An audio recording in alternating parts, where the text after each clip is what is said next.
Imo-Story en partenariat avec JD2M, votre expert en fiscalité dédié à la location meublée.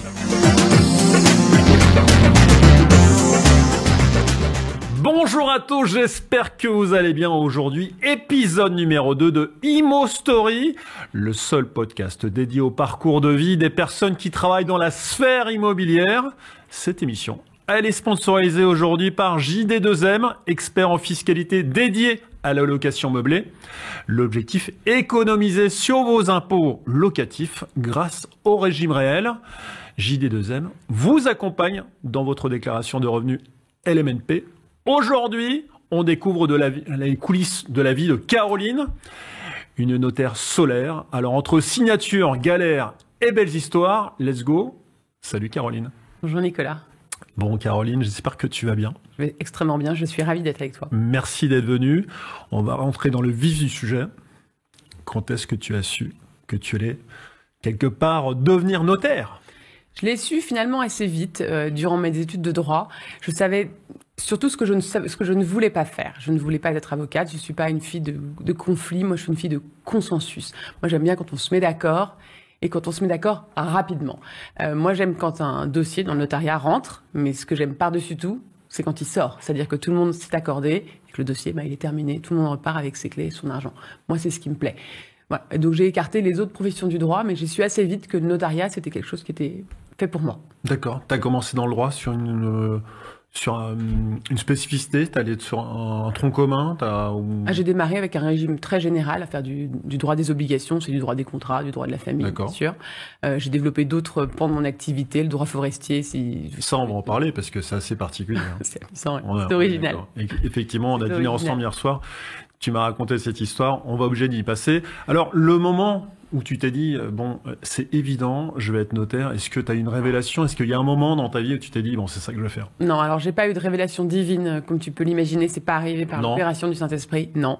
Néanmoins, je viens d'une famille où on était notaire et j'ai vu évoluer autour de moi des notaires qui avaient l'air globalement heureux de leur métier, globalement heureux de rencontrer du monde, d'avoir des dossiers qui étaient diversifiés. Ça a été finalement assez naturel de choisir ce métier plutôt qu'un autre dans le domaine du droit tout de même, puisque moi j'étais une juriste, j'aime appliquer la règle à un cas concret. Bien, et donc je crois que tu es dans Paris 8e. Absolument. Forcément, c'est là qu'il y a tous les notaires. Dans le triangle d'or, là où tout le monde se trouve. On est d'accord. Et t'es jeune encore, t'as même pas je les ai même pas. Je les ai même pas. Ouais, je les ai même ça pas. fait combien de temps que tu travailles dans le notariat ? Ça fait quasiment, pas tout à fait 20 ans, ça fait 17 ans. 17 ans, ouais. Et aujourd'hui tu as ton propre cabinet, je crois. Oui, absolument. Depuis 2 ans, je suis installée à mon compte. Avec un associé. Quasiment une dizaine de... Oui, un petit peu moins de 10 salariés. Tout à fait. Ah oui, quand même, ça fait une belle étude. En pleine crise. Youpi. Mais alors on va repartir un petit peu sur il y a 15-17 ans. Tu te rappelles de ta première signature en tant que notaire ? Je m'en souviens très bien. Tu pourrais me demander si c'est un souvenir mémorable ou si à l'inverse, c'était stressant, c'était impérissable, c'était comment ? Ça démarre par un énorme stress. Je me souviens très bien que j'ai sketché, je pense, 10 fois cette signature avec mes collègues. Je crois que je connaissais les 34 pages de l'acte par cœur. Par cœur ? Bien sûr, tu vas pas lire 34 pages de l'acte à tes clients. Tu vas les. Non. Surtout que t'as ChatGPT aujourd'hui. Hein. Ouais, tu vas les achever. Non. Donc j'ai pas lu j'ai pas récité les 34 pages, mais j'étais méga stressée. Ça, je peux pas te le cacher. Et j'avais vraiment sketché pour être ultra prête, ultra préparée. Et en fait, c'est là où c'est complètement incroyable. Quand le rendez-vous s'est terminé, c'est-à-dire une heure et demie plus tard, j'étais en transe. J'ai surkiffé ce moment. J'ai trouvé ça génial. En fait, quand ton stress aussi s'évacue et que tu es dans un métier que tu connais, dans lequel tu es bien, que tu as une bonne interaction, que les problèmes se délient les uns après les autres, en fait, ça te plaît, c'est extrêmement plaisant. C'est un kiff. Un kiff total. Un kiff total. Il s'est passé quelque chose lors de cette première signature ou pas du tout ? Toi, tu trouveras qu'il s'est rien passé parce que c'est pas inattendu, mais pour moi, ce qui s'est passé, c'est vraiment non pas un déclic, mais un moment très fort où je me suis dit, je suis à l'endroit où il faut que je sois dans ma vie. Je me suis sentie utile. Alors évidemment, c'est pas du bénévolat, je suis pas médecin, etc. Mais je me suis sentie utile. J'ai résolu des conflits, j'ai résolu un problème. J'étais utile. J'étais à ma place. Tu t'es senti à ta place. J'ai une révélation toujours pas divine, très concrète, mais j'ai une révélation. C'est une vraie chance, parce que ça n'arrive pas à tout le monde, se sentir à sa place. Derrière, on est obligé de parler des situations assez insolites, parce que le notariat, j'imagine que tu fais beaucoup de rencontres au quotidien. je sais pas, une situation bizarre. Est-ce que tu peux me parler un petit peu de la situation finalement la plus bizarre que tu aies vécue en rendez-vous de signature? Oui. Alors, en fait, c'est amusant. C'est que les situations t'en ris déjà, mais j'imagine que elle est particulièrement bizarre. En fait, les situations bizarres, tu les retrouves pas tellement en droit de l'immobilier, dans les ventes. D'accord. Tu les retrouves beaucoup en droit de la famille. Parce que là, tu rentres dans l'intimité des personnes, de leur famille, de leurs secrets. Et donc, tu découvres des choses qui sont parfois... Alors, tu fais comme si tu n'avais rien vu. Tu fais poker face, comme si c'était normal. Et puis, un jour, je me souviens très bien, on avait une donation. Donc, un père qui donnait à ses 2 enfants un bien immobilier. Et puis, donc j'annonce, monsieur machin, hein, vous êtes né à tel endroit, voilà, je raconte mon laïus de notaire. Et puis, je m'adresse aux enfants, et donc vous, alors mademoiselle Bidule, et puis monsieur machin, vous êtes né à tel endroit, vous êtes marié avec madame... Hein, et là, je vois le père qui roule des yeux, je lève le nez, je comprends pas ce qui se passe, je comprends qu'il y a un malaise, en fait. Et puis le père me coupe la parole, regarde son fils et lui dit, mais Paul, mais t'es marié ? Alors là, moi, je perds pas pied, mais je dis, alors oui, effectivement, sur l'acte de naissance, en marge du l'acte de naissance, je répète ce que j'ai vu, effectivement, vous êtes marié avec, alors un nom, je veux pas dire de faire de cliché, mais il avait 25 ans, et c'était un nom d'une jeune femme qui était russe, donc c'était un mariage, et on l'a su après, un mariage blanc, d'accord, qu'il avait évidemment caché à son père, et qu'il a découvert en signature, donc évidemment, le fils... Il pouvait peut-être pas imaginer, je sais pas ce qu'il a imaginé d'ailleurs, qu'on le dirait pas en rendez-vous, mais je ne peux pas cacher le régime matrimonial d'un coparent. Donc de toute manière, on l'a su. Donc le rendez-vous s'est arrêté. Bon, on l'a fini par donner quelques semaines plus tard, après que le père et le fils aient discuté. Et finalement, le mariage a été dissous quelques temps après. C'était clairement un mariage blanc. Ouais. C'était bizarre quand même. Bon, Paul, attention la prochaine fois. Très sympa. Est-ce que lors de tes rendez-vous, t'as été amené à découvrir, je sais pas moi, une clause, quelque chose d'assez atypique dans le cadre d'un testament Ah oui. Parce que ça, il doit s'en passer des choses là-dedans. Ah oui. Bon, alors les testaments, bon, t'as les trucs classiques, ils lèguent à leur chien, bon, t'as pas le droit, donc ils lèguent à leur chien. Explique. Bah oui, mais en fait, tu finis par le léguer avec le consensus de tout le monde. Ouais. Et le chien peut léguer derrière? Non, le chien peut léguer, oui, bien sûr, il lègue son os. Et en fait, ce que j'ai eu quand même, c'était un peu malaisant. Je reçois trois personnes qui venaient pour la succession de leur mère, qui avaient l'air toutes très bien sous tout rapport, hein, aucun problème, qui s'étaient beaucoup occupées d'elle, qui étaient a priori aux petits soins, et on ouvre le testament, et dans le testament, bah évidemment, ce que le défunt avait pu léguer à quelqu'un d'autre, c'est ce qu'on appelle la quotité disponible, bah, ça avait été légué à la femme de ménage. Donc une femme qui était absolument adorable, une femme portugaise, qui du coup a fait tous les rendez-vous avec nous, avec les 3 sœurs, un petit peu, voilà, un peu chichi poète, et puis en plus il y avait la femme de ménage qui était absolument adorable et qui s'était vue recevoir un legs conséquent dans cette succession. Ah ouais, on est dans les 3 frères là. On est vraiment les 3 frères. On est dans les 3, complètement. Il y avait un disque ou pas? D'accord. Bon, on va parler un tout petit peu plus sérieusement parce que les notaires, bon, il y a plein de choses qui se disent. Quand on parle du notaire, on parle aussi de l'image du notaire.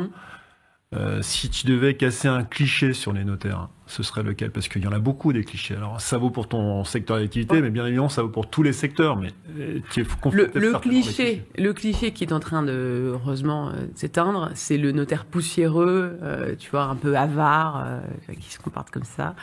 Ça, c'est quand même, on est un peu loin. La profession s'est rajeunie, bien sûr. Féminisée également. Ouais. Donc aujourd'hui, on est sur une profession plus moderne.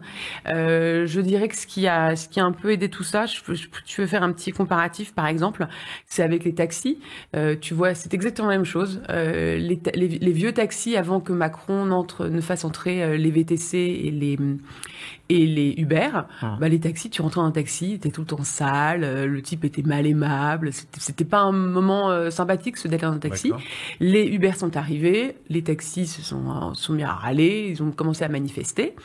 Et puis finalement, ça a contraint les taxis, donc les taxis traditionnels, à réaugmenter leur niveau et à apporter une expérience client plus satisfaisante. Donc maintenant, on découvre que dans les taxis G7, il y a une petite bouteille d'eau, il y a le petit câble pour brancher son portable, peut-être dû le voir dans un taxi.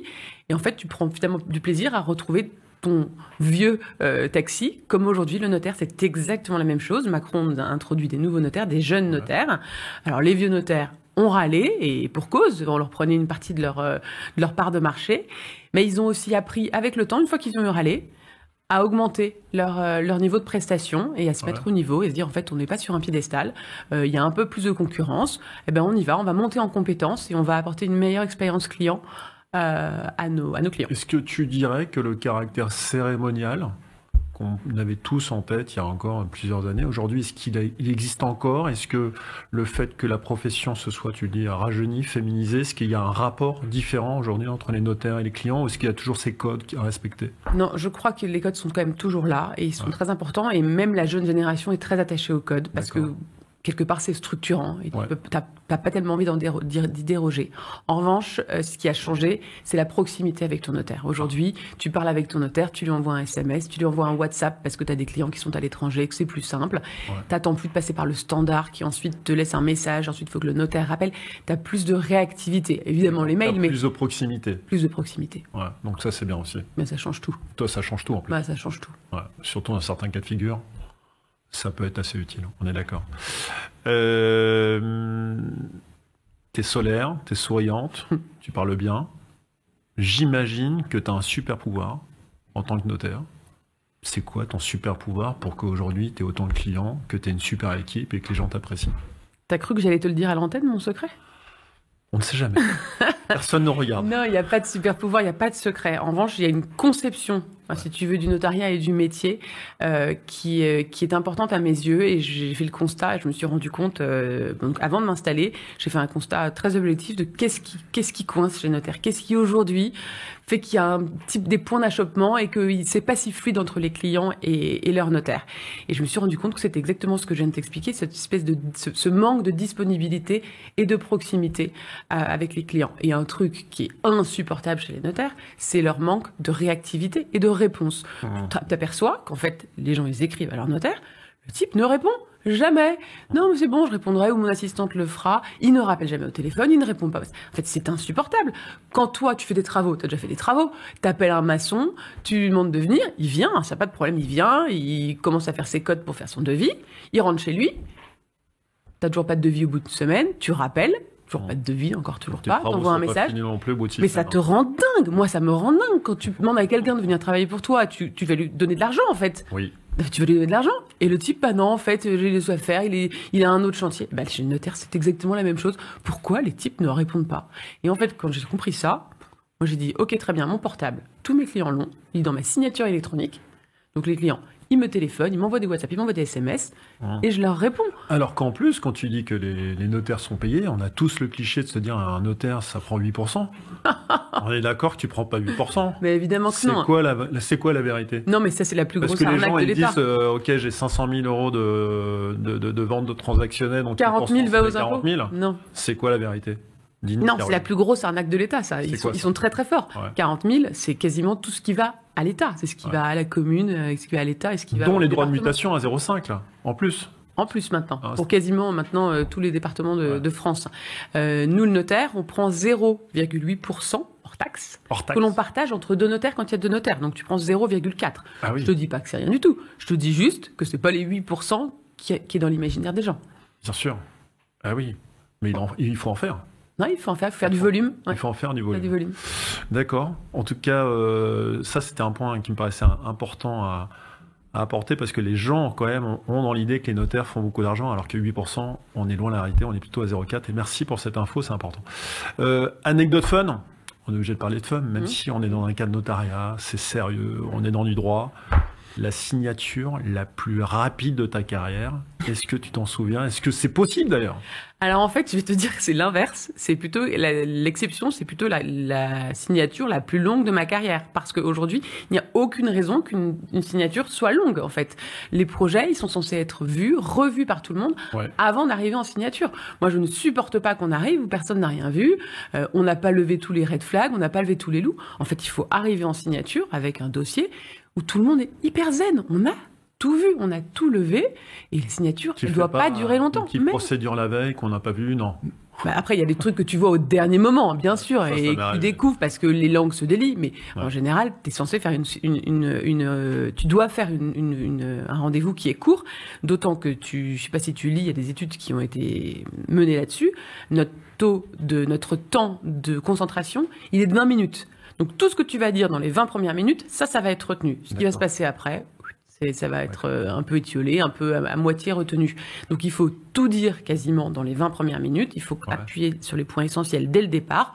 Le reste, c'est un peu de la broderie. Et ensuite, tu signes. T'en as une ou deux, au contraire, ça s'est passé en 4 heures, 5 heures, 6 heures? Oui, parce que ça dure, parce que les choses sont mal préparées, en fait. Ah Ce ouais. qui fait que ça dure, c'est parce que c'est mal préparé. D'accord. Et comme dans n'importe quel métier, une bonne préparation, derrière, ça T'as pas se des déroule. clients qui vont te dire pendant la réunion, au fait, j'ai plus envie de vendre, ou au fait, j'ai plus envie d'acheter, ou en fait, non. Mais non, Ça mais arrive plus. ils arrivent en signature, J'ai tout plus envie le de monde est divorcer. content. Non, Ça aussi, hein. ce serait merveilleux, mais Ouais. c'est pas le cas. C'est pas le cas. Non. Non, c'est pas le cas. Ou Paul, finalement, t'es marié. Elle était Ok. drôle, celle-là. Bon, on arrive au bout de l'interview, Caroline. Moi, j'ai quand même une question importante à te poser, parce que aujourd'hui, on parle notariat. Ça y est, le chat qui revient. Est-ce que tu as un conseil pour ceux qui rêvent de devenir notaire? Oui, je pense qu'il faut déjà rêver d'être notaire, ça me paraît absurde, mais pourquoi pas. Mais C'est une formulation de c'est une question. formulation. Mais effectivement, pour ceux qui souhaitent devenir notaire et s'engager, il faut avant tout être compétent, donc être formé, être bien formé. Ça, c'est la base, c'est le postulat de départ. Ensuite, je dirais que dans cet ordre, il faut être donc performant, réactif et commerçant. Il faut développer son côté commerçant, parce que les dossiers ne tombent pas du ciel. Donc, il faut aller Ah les bon chercher. Ouais, ce serait beau. Hein. Ouais. On touche pas 8% et ça tombe pas du ciel. Non. C'est ce qu'il fallait retenir de l'interview. En tout cas, merci beaucoup Caroline pour ces confidences sans langue de bois. Merci Merci pour ta transparence. Je vous dis à bientôt pour un nouvel épisode de Imo Story. À bientôt. Bye bye.